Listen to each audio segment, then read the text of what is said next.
কৈলাস পর্বতে শিব তার সাধনায় মগ্ন। এমন সময় অসুর এসে বলল, প্রভু, আমাকে ক্ষমা করে দিন, এবার আমি আর মরতে যেতে পারবো না। শিব চিন্তিত নয়নে বললেন, কেন বৎস, তোমার কেন এত মতিভ্রম? তুমি কেন যেতে পারবে না?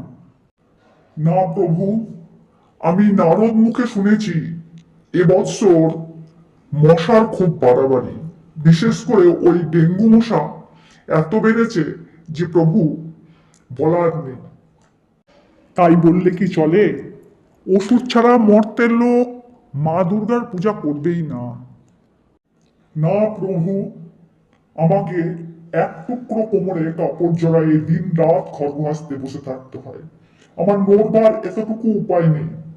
মশার কামড়ে আমার গাত্র লাল লাল বর্ণ হয়ে ওঠে। আমায় ক্ষমা করে দেন প্রভু, আমায় ক্ষমা করে দেন। এমনি বললে হয় না অসুর। ওই কচি কচি ছেলেগুলো যারা মণ্ডপে ঠাকুর দেখতে আসে, তারা তো শুধু তোমাকেই দেখার জন্যই আসে। বলে ওই দেখ মা, ওই দেখো অসুর, ওই দেখো। না প্রভু, আমাকে ক্ষমা করে দেন, এবারের মতন আমাকে ক্ষমা করে দেন প্রভু। না অসুর, এমন বললে চলবে না, তোমাকে যেতে হবেই। আর কোনো কথা নয়, তুমি যাও, তৈরি হও। তাহলে প্রভু, আমি একটি শর্তে যেতে রাজি।